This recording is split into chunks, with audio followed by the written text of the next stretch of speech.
Bimo muncul. Sebenarnya yang berdiri di depan kalian sekarang ini bukan Bimo, tapi namaku Bima. Semua yang berada di ruangan itu, bahkan Jono yang selama ini bersama dengan Bima, tersentak kaget dengan apa yang baru saja terlontar dari mulut Bima.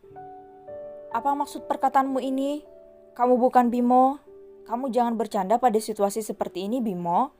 Ucap Bara sembari menggeleng-gelengkan kepalanya. Bima mengembuskan napasnya karena dia sudah menduga kalau dia akan mendapatkan reaksi tidak percaya dari papa dan omanya itu. Pa, aku sama sekali tidak bercanda. Aku memang Bima bukan Bimo. Aku dan dia sudah hampir sebulan bertukar posisi. Aku di sini dan Bimo sekarang ada bersama mamaku. Ucap Bima berusaha meyakinkan. Bara bergeming, pria itu menatap ke arah mata Bima untuk mencari kebohongan di mata anak laki-laki itu. Namun sayangnya pria itu melihat keseriusan. Bimo, Bima atau siapapun nama kamu ini benar-benar tidak masuk akal. Tolong kamu jangan membuat kami semua semakin bingung. Seolah senyuman tipis terbit menghiasi bibir Bima mendengar ucapan papanya. Kemudian anak kecil itu memejamkan matanya secara sekilas, lalu mengembuskan napasnya dengan keras. Anak kecil itu kemudian mengalihkan tatapannya ke arah Pak Jono yang juga tengah menatapnya dengan tatapan penuh tanya. Pak Jono, apakah Bapak masih ingat kejadian anak kecil memakai seragam sekolah menghajar beberapa preman sampai para preman itu kabur? Kening Jono berkerut berusaha mengingat kejadian yang dikatakan Bima. Oh iya, aku ingat. Saat itu Tuan Muda Bima meminta untuk turun karena dia sangat kagum melihat kehebatan anak itu. Tapi apa hubungannya kejadian itu dengan kalian yang bertukar posisi? Jono kembali bingung. Karena anak kecil yang menghajar preman-preman itu adalah aku. Mata Jono membesar terkesiap kaget mendengar pengakuan Bima barusan. Bukan hanya supir pribadi itu yang kaget, Tania dan Dito juga tidak kalah kagetnya. Rentetan kejadian yang membuat mereka bingung akan perubahan Bimo selama ini kembali datang ke pikiran mereka. Mereka mengingat jelas kalau preman suruhan mereka dihajar habis-habisan oleh Bimo. Jadi dia bukan Bimo, tapi kenapa bisa semirip itu? Pantas saja sikapnya hari itu tiba-tiba berani berbeda jauh dengan Bimo, batin Tania. Bodoh sekali aku. Kenapa aku tidak menyelidiki perubahannya dulu? Umpat Tania merutuki kebodohannya sendiri. Tolong jangan buat kami semakin bingung, jangan berbelit-belit. Elpa yang dari tadi diam saja buka suara. Bima lagi-lagi menyunggingkan senyumnya. Kemudian Bima mulai menceritakan bagaimana dia bisa bertukar posisi dengan Bimo yang dimulai dari kejadian para preman yang salah sasaran. Tunggu, tadi kamu mengatakan kalau sasaran preman itu adalah Bimo, tapi mereka malah mengira kamu itu Bimo. Yang papa bingung, kenapa mereka ingin mencelakai Bimo? Bara memotong cerita Bima. Tentu saja karena perintah Ibu Tania, Pak.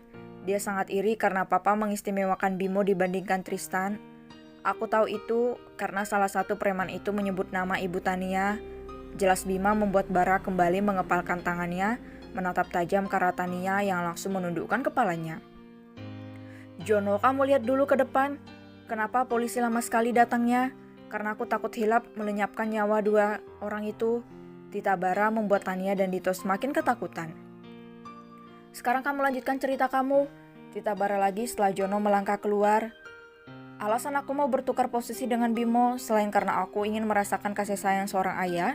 Entah kenapa ada perasaan tidak terima ketika mendengar Bimo ditindas oleh dua orang itu dan juga Tristan beserta gengnya di sekolah. Selain itu ada perasaan takut kalau mereka akan mencoba mencelakai Bimo lagi. Ketika mereka tahu Bimo selamat daripada preman itu, Pak. Tapi setelah aku sampai di rumah ini aku baru menyadari kenapa aku bisa merasakan ingin melindunginya. Ternyata dia adalah adik kembarku. Semua orang yang berada di tempat itu lagi-lagi kaget mendengar pengakuan Bima barusan.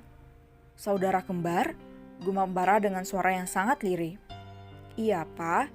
Aku tahu karena ketika aku di kamarnya aku menemukan gelang yang sama seperti milikku waktu bayi, di mana di gelang itu ada nama dan tanggal lahir kami. Akhirnya aku menghubungi Bimo dan meminta dia untuk bertanya pada Mama tentang kebenarannya. Ternyata Mama membenarkan. Bima berhenti sejenak untuk menarik napas.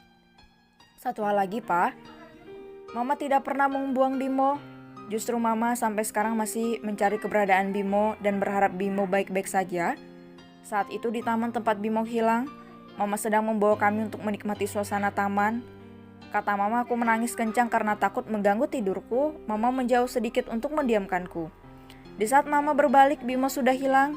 Lanjut Bima lagi menjelaskan panjang lebar. Bara bergeming tidak bisa berkata apapun. Di lain sisi ada rasa bersalah yang timbul di pikirannya karena sudah berpikir negatif tentang Mama si kembar yang belum tahu siapa. Dia bisa membayangkan bagaimana perasaan wanita itu di saat kehilangan anaknya. Seandainya dia tidak buru-buru mengejar mobil orang yang dianggap membuang Bimo, mungkin wanita itu tidak akan kehilangan Bimo. Namun di sisi lain ada rasa syukur Bara dengan kejadian itu. Karena dengan kejadian itu dia bisa bertemu dengan anak seperti Bimo hingga bisa memunculkan Bima. Kalau tidak kemungkinan kebohongan Tania tidak akan terungkap. Pa, apa tahu siapa mama kami? Bima kembali buka suara menyadarkan Bara dari lamunannya. Pria itu kemudian menggelengkan kepalanya. Papa sangat mengenalnya karena dia pernah sangat dekat dengan Papa, ucap Bima ambigu. Pernah sangat dekat denganku? Bima mengernyitkan keningnya semakin bingung. Bima, tolong jangan berbelit-belit, kasih tahu kami dengan jelas siapa mama kalian. Elpa terlihat tidak sabaran. Baik, Oma. Mungkin kalian akan kaget mendengarnya.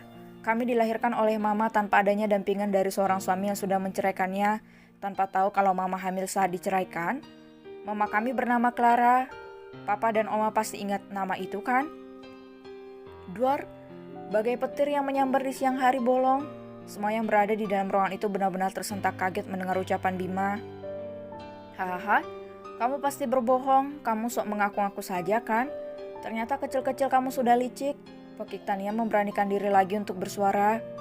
Ternyata tujuan kamu membongkar apa yang sudah kami lakukan hanya agar kamu dan Bimo bisa sepenuhnya diterima di keluarga ini dengan mengaku-ngaku anak kandung Mas Bara. Lanjut wanita itu lagi kemudian, Tania menoleh ke arah Elpa yang kini menatap Bima dengan intens. Udah Ma, kali ini jangan percaya sama dia karena dia tidak punya bukti sama sekali. Bisa saja dia memang anak Clara tapi dari pria lain. Seru Tania mencoba mempengaruhi wanita yang sampai sekarang masih mertuanya itu. Sementara itu Bima juga terdiam karena dia menyadari kalau dia sama sekali tidak memiliki bukti yang dia dan Bimo merupakan anak kandung dari Bara. Sial, kenapa aku bisa sampai lupa melakukan tes DNA antara papa dan aku? Kenapa aku bisa tidak teliti seperti ini sih? Umpat Bima merutuki keteledorannya. Tapi yang dikatakan Bima itu benar. Dia dan Bimo memang anak kandung Bara. Terdengar suara seorang pria yang muncul dari arah pintu. Semua mata sontak menoleh ke arah datangnya suara. Tampak Satya sudah berdiri di ambang pintu.